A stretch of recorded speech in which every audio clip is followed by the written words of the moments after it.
Hi, I'm Jonathan Fields. Tune into my podcast for conversations about the sweet spot between work, meaning, and joy, and also listen to other people's questions about how to get the most out of that thing we call work.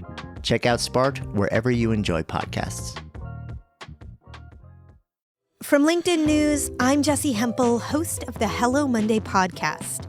Start your week with the Hello Monday podcast. We'll navigate career pivots. We'll learn where happiness fits in. Listen to Hello Monday with me, Jessie Hempel, on the LinkedIn Podcast Network or wherever you get your podcasts.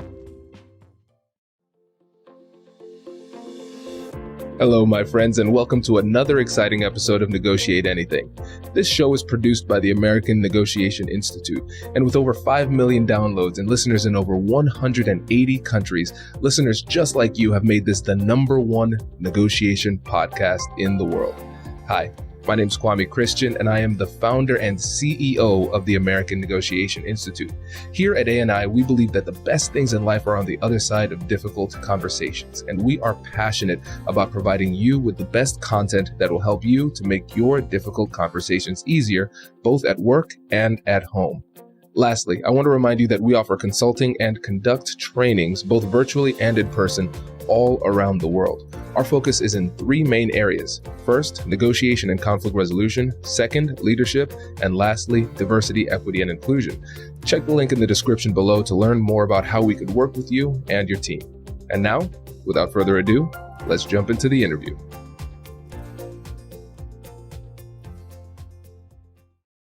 Ryan, thanks for joining us today. Kwame, thanks for having me. Pleasure to be here. It's a pleasure to have you. So how about you get us started by telling us a little bit about yourself and what you do? Okay, absolutely. So my name is Ryan Jones. I'm a Senior Director of Enterprise Industry Sales at Microsoft. Been at Microsoft 6 years now after a 15-year career at Verizon. I have done pretty much all types of sales, account management, relationship management, contract negotiation across a wide swath of clientele. I've served public as well as private sector. As I referenced, I think that the private sector sales are starting to get a little bit more specialized within the last decade. So I've spent a lot of time within our industry sales teams. I've done industries ranging from media and entertainment. I've done stints in public sector, Department of Defense, aerospace, and then I currently run the construction and real estate business for Microsoft in the Northeast Corridor. Very, very impressive, my friend. And listen, don't forget to shout out the business too.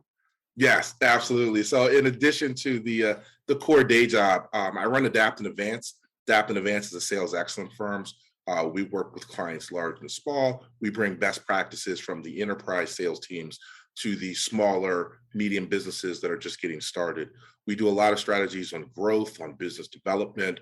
We work with individual clients sometimes that are already within corporations, and then other times we work with nonprofits who may be looking for ways to grow their own revenue capture strategies. I love giving back. In addition to the businesses and the corporate work, I do a lot of work with Black at Microsoft. It's an employee resource group, 30 plus years old. And so I lead the worldwide career development aspect. And then I also lead the local DC chapter. We have about 600 members strong.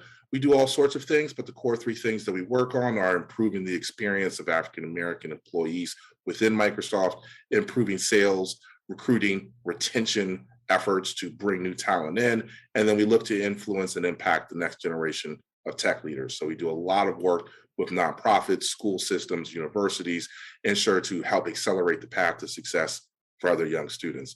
As if that wasn't enough, I also serve on the board for Beacon House DC. It's an organization in Northeast DC that's dedicated to closing the education gap for kids ages 5 to 18 in the Edgewood neighborhood of Northeast.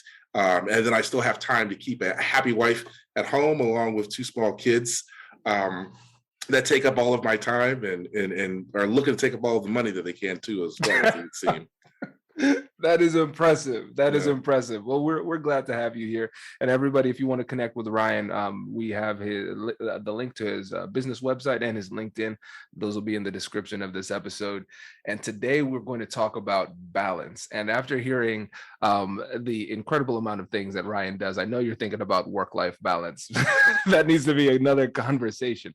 But we're actually going to talk about balance within the actual negotiation itself. And this is a really interesting concept. And so Ryan and I were chatting about this before the episode began. And Ryan, how about you start us off by just telling us, when you think about the word balance as it relates to some of these negotiations that you're having, what does that concept mean to you?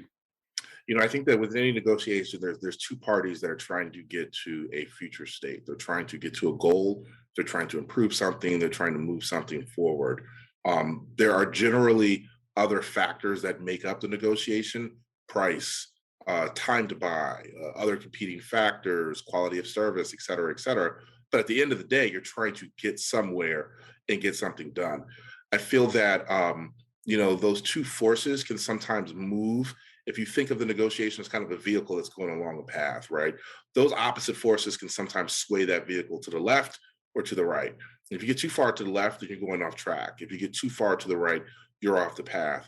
And so there's always a balance that needs to be maintained. Now, that balance can be emotional as well as strategic, particularly with high dollar negotiations. Emotions tend to get involved, right? Oftentimes you're talking about a very large line item on someone's budget, or in these current economic conditions that we're facing, we could be talking about jobs and people's job security and the ability to hire people to then provide for their families. So I think that attempting to balance the emotions, attempting to balance the various factors that get brought into it, understanding that, for every action, there's an equal and opposite reaction, and then maintaining kind of that basic law of physics throughout the negotiations is vital. This is great. Yes. And I especially love that last part. An equal and an opposite reaction. I think we can all think about conversations where it was those two forces going back and forth, throwing fireballs at each other. Right. Right. So we've all been there. So let's break this down. When we think about the balance, like, let's think about the optimal balance. Mm-hmm. So when you look at a negotiation and you say, you know what, the balance that I'm describing is in a good place, what are some signals that tell you that we're managing that balance the right way? I think that the cadence, or maybe the cordialness of the communications is key. And that's probably the biggest indicator, right? If people are upset, if they're angry, they're talking in short, curt tones, if they're not communicating, then right off the bat, that something's off. I think that one of the other things that tends to come up are the asks versus the concessions. And so if one side of a negotiating party has all of the asks and there are zero concessions, well, then there's an issue with balance. Likewise, if someone's offering all sorts of concessions and the party on the other side has no asks, well, I don't really know if there's a negotiation at that point, right? That may just be someone trying to push something on to someone else. But there needs to be give and gets in every scenario. And I think understanding what those gives and gets are, I think the art and the science to it, right? There's a science in kind of collecting the gets and understanding what gives are appropriate or balanced. I think the art to it is kind of forecasting those gives and gets, or hypotenizing, if you will, on those gives and gets, right? What could someone be asking for in round 3 or 4 of a negotiation, right? What hints do I know about either their current business climate or the way that their business runs or their future implications that'll help me identify what a future ask could be, and how do I prepare that? So I think a lot of what I've done in different roles has really been forecasting not just the revenue that might come in from a negotiated deal, but forecasting how the negotiation itself is going to land, right? What can I get approved in terms of concessions, and then what concessions should I introduce at the right time? I think that oftentimes you have to sometimes calm, particularly your junior salespeople down, because they will rush to offer just kind of everything that they've got potentially stored up as a concession for that customer. That's not always the case. Sometimes the customer doesn't want things, or there's an ask that you as the company can make from the customer in order to justify that concession. So keeping that balance, keeping it even keeled, it's a lot harder than it seems, and it comes with practice. I don't think anyone's going to come right off the gate and do this kind of their first negotiation. It takes getting burned. It takes maybe getting yelled at. It takes losing some deals to kind of understand the postmortem of where you lost the balance in it and how you can retain it if you ever find yourself in the same position in the future. Yeah, this is really great, Ryan, because what I'm hearing is that there's a feel aspect to this, right? Because we have the blend of art and science, we have the strategies and tactics, but we also have that artistry that's necessary. That's more of a feel thing, where you can't look into a book and say, okay, well, I'm going to run this play. If they do this, then I do this. Right. There's an element of being in there and then feeling the situation and then making nimble adjustments as necessary. So when you're going in there and you're assessing the situation, when you're doing that feeling work, what are some of those elements of the interaction that you're looking at to get a vibe of what you need to do next? So I think it's key to understand the company, the party, right? Whoever the other side of that negotiation table is. It's important to understand where they are, where they're trying to get, and what's involved in that delta. Does your company invest in professional development training? If you believe that your team would benefit from a negotiation workshop, all you need to do is go to our website, fill out the workshop request form, and then we'll set up a time to chat. These workshops are completely customizable, and we've done them all around the country. Negotiation and conflict resolution skills are beneficial across all professions, but they're especially useful in procurement, purchasing, sales, sourcing, and contract management. Our calendar is filling up quickly, and we even have some workshops scheduled for next year. If you think you might want one, I'd suggest reaching out soon so you don't miss out. Check out the link in the description to learn more, and we will be right back after this.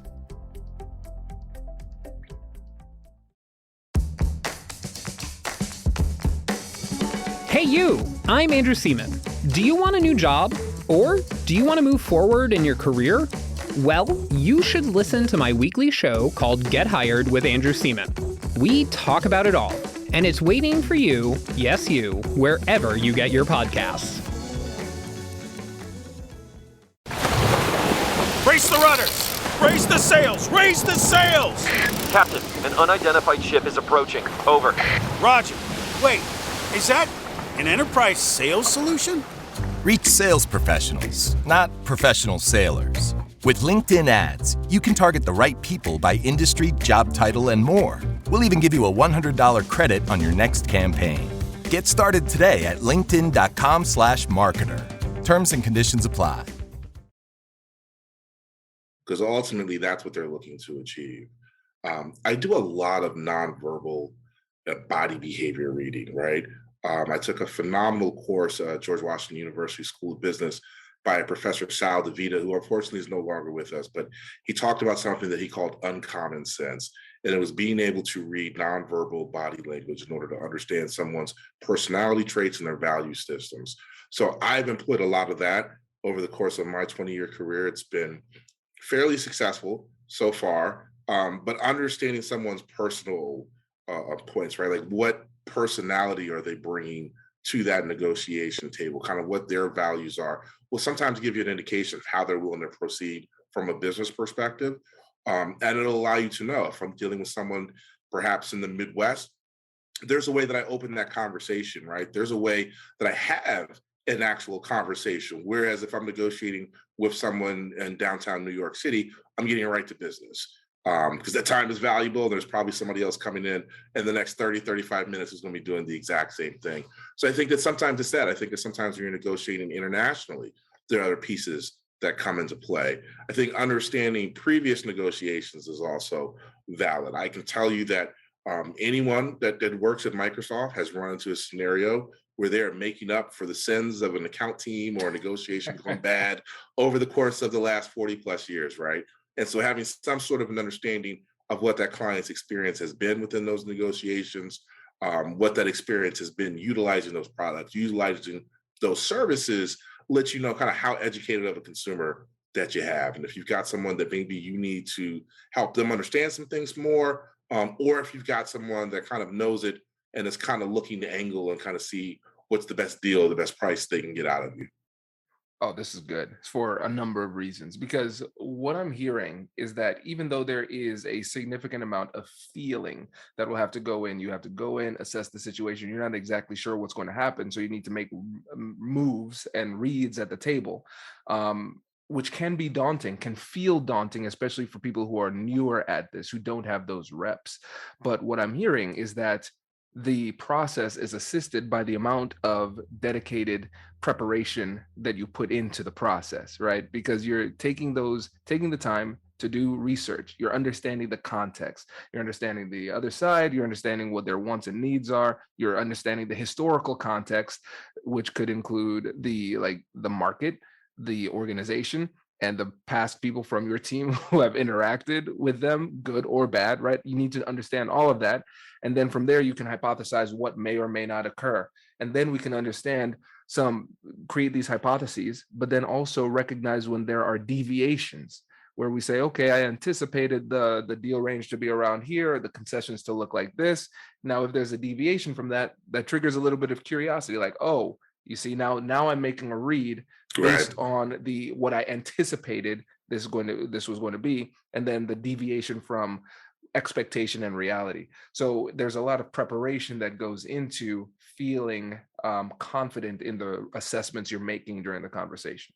There's a ton of it, and I'm a huge NBA guy, right? So I love the stories, particularly the stories of Kobe Bryant that have come out in the years since his passing. And so like the NBA players, right, you may have scouting reports, you may have film, right? You may have some form of scientific knowledge that you can utilize, that you could learn from in order to deduce how this negotiation could possibly go. How could it pivot? What should I be prepared for? But just like that NBA player, you still got to actually play the game, right? And so you still have to get involved. You still got to play the game. So yes, fortune definitely favors the prepared, but there's an element of just playing the game and kind of learning as you go along. And then again, the more you play, obviously, the better you'll get at making those reads, at making those split-second pivots, and of being able to maintain that balance. Because there's also a human element of fear that comes into play. And if you fear that you're not well prepared, if you fear that the deal may be lost or that this is going to poorly reflect on you, if any of those internal saboteurs get a hold of kind of the control in your mind and start steering it, well, now once again, that vehicle is kind of going off course. The balance is being lost. You've got to bring it back front and center. Absolutely. This is really important, Ryan, because we're talking about the internal work that goes into this. Because even if you take the time to prepare, if you're preparing through a lens of fear, you could see data but interpret it differently based on that fear that's leading us in a different direction. So what does that look like when you're going through that internal work beforehand, when you're preparing your own mind for the negotiation? Well, I think for everyone it's different. I think for me, it's fun, as weird as that may sound, right? I look at this as somewhat of a sport. And so there's a certain pride that I take in the prep work and understanding, particularly if it's a deal that we're negotiating in Microsoft, there are tons of people that are involved in that. And everyone has their piece of the technological real estate that they're looking to get pushed into the deal or that they want as a part of that deal. They may not necessarily want, the discounting, or they may not want to be using that technology as part of the negotiation lever. But the reality of it is that anything that kind of gets thrown into the pot has the opportunity to potentially get mixed up and mixed around as you're kind of making the stew there. And so there are tons of other people who are involved in it. I think that there's a lot of individual information gathering. I feel that there's a lot of kind of gathering feedback from stakeholders, understanding what stakeholders are looking to get out of a negotiation, understanding what they'll be content with, realizing that they're not going to get everything that they want. And I think that exact same motion happens, interestingly enough, on the selling side of the negotiation, as well as the buying side, right? So while I'm having these internal conversations and I'm researching kind of what a customer is looking for, what they've done in the past, how negotiations have gone, what the experience has been, what they're looking to invest in now, and what some of their must-haves versus nice-to-haves are. There's someone on the customer end who's doing the exact same thing with their internal stakeholders. What happened last time we negotiated with this company? How did it go? What happened after we negotiated? Did we get the return on the investment that we made? What are the new technologies or the new services that we're looking to invest in? And what are our contingency plans if we're not able to meet an agreement and you don't get maybe everything that you want, but you only get maybe 40% of it? How are you still going to somehow show a win? And so again, that's where it comes back to balance. I think that once you have relationships with clients and there's a common respect there, it's so much easier to maintain the balance because the person on the other side has their own balancing act. that they've got to come up with. And if you show that willingness to support, to engage, to be respectful, then you're able to kind of make progress. And, you'll find kind of those conflection points where either the company isn't able to make any other financial concessions or the buying company isn't able to make any additional financial obligations. And that's kind of your happy point where, okay, now we're at an agreement. Let's execute this and let's make sure the follow-up is there and that, we operate in good faith moving forward.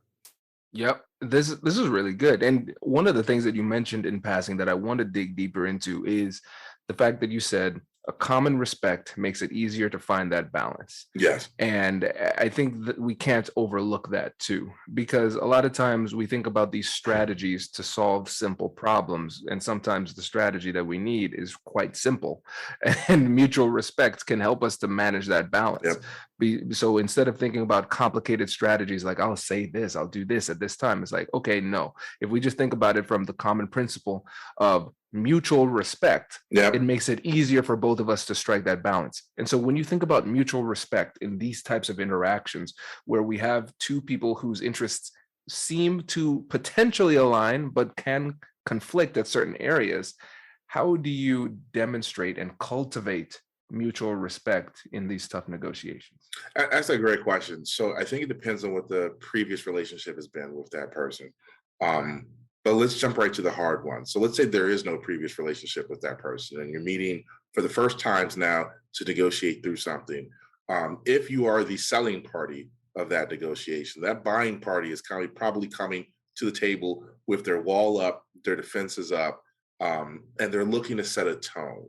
And sometimes the method with which they go about setting that tone may not always ring of common respect. It can be demanding, it can be demeaning, it can be flat out curtain rude sometimes. I find it best to remain professional. It's one of those scenarios where you may kind of have to take that hit in order to at least let them get that one out and then kind of engage in meaningful conversations. At the end of the day, everyone is looking to get something done. And I think that continuing to bring it back to the shared goal of what are we looking to accomplish and achieve here is paramount. There have been instances when negotiations have kind of gone off the rails. There have been instances where people have yelled, screamed. I have heard, words that I probably would not use in church on a Sunday morning that have been used in conference calls, sometimes in person. And I may have even heard stories of people having things thrown at them in order to leave offices, right? I mean, emotions really get pulled into it. But I think that attempting to at least maintain a common level of decency and respect, understand that it's two people trying to achieve something. So understand, what are they trying to achieve? What are those internal obstacles or political battles that they're fighting? They may not always disclose those, right? Sometimes that information may come from gatekeepers. It may come from other members of that organization that you have some sort of a relationship with. It could come from the people who maybe have invested in your tools or your services over the last few years and actually use them. I think attempting to quantify that return on invested time, of invested dollars, looking for ways to make your negotiation, I hate to use the word adversary, but your negotiation adversary, finding ways to make them look good at the end of this, right? So they can kind of walk back into the company with their head held up high. I've learned from being at 2 Fortune 10 companies that other companies, they like the feeling of saying, hey, I negotiated a great deal with Microsoft. I negotiated a great deal with Verizon. There's a pride in that, and they want to feel that. So making sure that they're able to walk back in and say, hey, I negotiated a good deal. I didn't just take what they gave us. I got something out of it. That something isn't always discount dollars. That something can sometimes be investments. It can be marketing relationships. It can be agreements. It can be executive connections. There's all kinds of things that people can define as kind of give and gets within that concession, but making sure that there's a fair exchange of it at the end of the day, and that you stay dedicated to that central mission of trying to accomplish something and move the business forward in some way. Oh, this is great. It reminds me of what's called the acceptance speech test. Mm-hmm. And so when you're making an offer, you try to formulate it and frame it in a way that's so positive that they could take that offer verbatim and say to their stakeholders, this is a win because blank. Yes. And so it completely changes the way that you make your offers. And like you said, you want to find ways to make them look good and feel good to their team, and helping them to save face. So at the end of the negotiation, they can go back with their dignity and self-respect. And now let's go deeper, because it's cool to think about this theoretically, Ryan, but we glossed over some things. So we heard some bad words, right? We've seen those, right? We've seen people throw objects. We've seen some crazy behavior, right? That happens.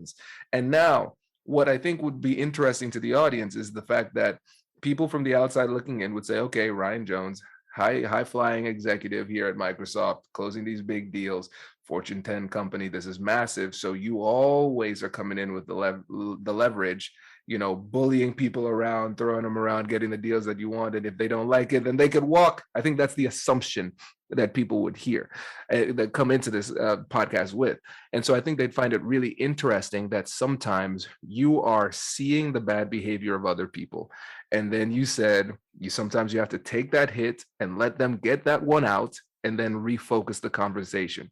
And so how is it that you're able to work with people who may, even though our goal is mutual respect, come in flagrantly disrespectful, very aggressive, not treating you well? How do you take that one on the chin and still stay focused, and then seek to be the leader in the conversation who finds that balance? It's interesting. So as a former athlete, a contact sport former athlete, right?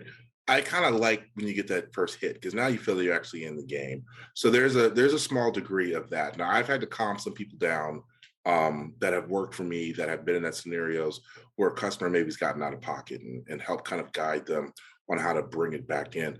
The reality of it is it's actually a win for the party that remained calm, right? When that person kind of loses their cool, or when they kind of come to the table in some sort of a way, because they're kind of showing their emotions and kind of what's guiding that. There's typically going to be something that's guiding it. It's either price, product, or there's some other deployment concern. There's some other reason behind that.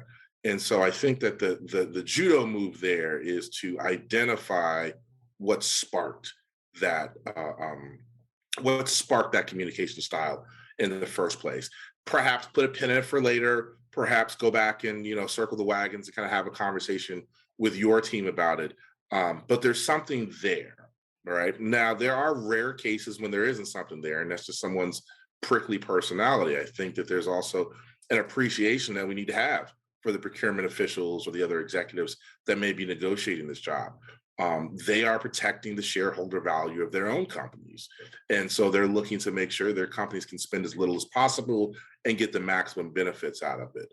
But I think that identifying kind of what created that emotional outburst, and then sometimes a one-on-one conversation helps drastically.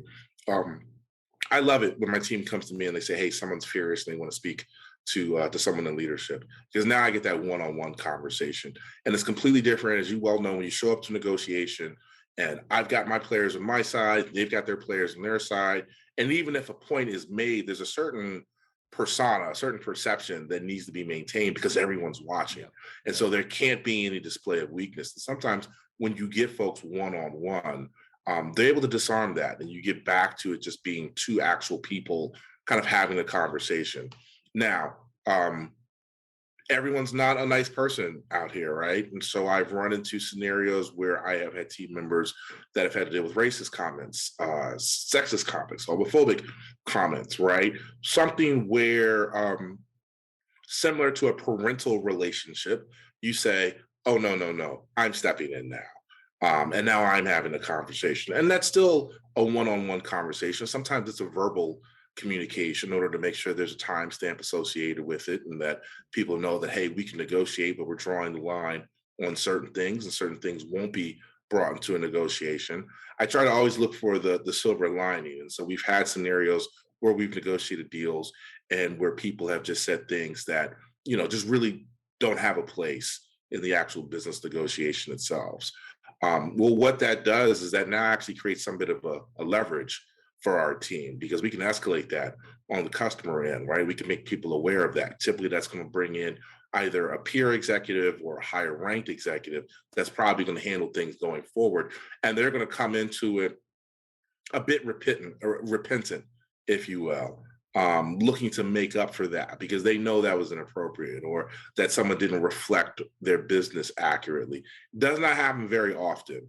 And when it does happen, and I don't want to say it like it's something that we look forward to, but when it does happen, it's almost like a flag getting caught in a football game, and now you kind of got a free play. So how do we maximize this, right? Because we know they're coming back with some form of apologies for this. How do we maximize this? How do we take the negotiation to the next step? Or depending on how heinous this was, how do we close the deal and be done with this? And then perhaps move on to the next thing. Oh, this is so good. And I love the fact that you brought up judo, right? Because judo is all about using their energy in your favor. Yep. I learned that the hard way in an actual judo class where I was like, this doesn't make sense. So yes, this is great because you're right. Essentially what you're doing is you're recognizing, hey, this outburst, the emotionality that they're showing me, this difficulty, whatever it is, it's an opportunity. Like that is a choice that is based off of your mindset. Yep. And so typically, if you just leave it up to chance with your typical emotional state, just as a human being, you'll get defensive, you'll get angry, you'll try to clap back, those type of things. And those are emotional responses. They're not strategic responses. Mm-hmm. What you're doing is once you see that outburst, you're saying, interesting. Mm-hmm. Where's the opportunity here? What is it that is making them this emotional? What's causing this? There's something there. I'm going to figure this out. So it can guide your curiosity. If it's bad enough, then we can say, okay, well, we're going to make sure that they understand that they will not treat us this way. And at the same time, I'm going to think strategically, how can I actually use this as a leverage point? Because you're right. The power of regret and repentance is very significant, and you can capitalize that in these difficult conversations. So a lot of times people approach it from a victim mentality. I was mistreated and I need them to do better by me. But instead, you're having a more assertive response where you're taking control of your well-being and saying, yeah, they mistreated me, and I will turn this into a good opportunity for me. If I have the right mindset, it'll lead me to see those opportunities. And then I have the negotiation skills, I could put it into practice. So I think this is really great. And then the last thing too, recognizing that sometimes somebody's outbursts, sometimes it's an indication of some kind of duress that they're under. Sometimes it's an indication of just their personality. There are difficult personalities, like documented psychologically. Okay, cool. We can take that. And the thing is, if we recognize, oh, this is just how the person is in general, kind of protects us because we don't take it as personally. Oh, this isn't them being mean to Kwame Christian. This is a mean person being normal. Exactly right. And there's all types out here. There's all types of people out here. There's all types of people on both sides of the negotiation strategy, and that's one of those things that's learned and that comes with practice. Right. I've lost my temper before negotiations. Right. I have said some probably not so choice words in certain negotiations, and I learned quickly that it's the first person to show emotion. You lose a point, right? You lose it. If you're keeping score, you lose a point for that. Because the other side now has an opportunity to not just react to it, but to respond to it. So I try to make sure that we're the ones that maintain our calm and are able to respond accordingly. I love this, Ryan. You know I could talk to you all day, but for the sake of time, we gotta move toward the end. But I know connecting with you on LinkedIn is a good spot to reach you. Can you let the listeners know again, like about who you are, what you do, and your company, how to get in touch and all that stuff? Absolutely. So LinkedIn definitely the best place to contact me. And again, Ryan Jones, Senior Director of Enterprise Industry Sales for Microsoft. I run the construction and real estate business within the East Coast. I'm also the founder and CEO of Adapt and Advance. Adapt and Advance is a sales excellence coaching firm. We work with firms large and small on employing the practices that enterprise level organizations use to close deals, capture revenue, and overall grow the business. For anyone looking to connect on the community impact level, I am huge about giving back. I'm very active within the George Washington School of Business. I'm very active within the Blacks at Microsoft, an employee resource group that focuses on improving the overall experience of African-American employees within Microsoft, improving our recruiting and retention efforts, and then impacting the next generation of future tech leaders. And then I also work with Beacon House, DC organization, Northeast DC, that focuses on closing the education gap for students 5 to 18 within the Edgewood Commons neighborhood of Northeast DC. Love it. Ryan, thank you for coming on the show, my friend. Really appreciate it. And listeners, make sure you connect with Ryan on LinkedIn, and my LinkedIn's in the description as well. Ryan, thanks again for coming on the show. Thank you for having me, Kwame. Looking forward to future shows. Congratulations, you've just joined an elite club. By listening to a full episode, you're now officially on the Negotiate Anything team. So welcome aboard. What most team members do is they subscribe to the podcast because that allows them to automatically get the latest episodes of the show. The best things in life lie on the other side of difficult conversations. Keep learning, keep practicing, and keep getting better. Your relationships will improve, your career will soar, and you'll have the confidence you need to get the most out of these crucial conversations. Again, thank you for joining the team. We're excited to have you, and I will see you in the next episode. I'll catch you later.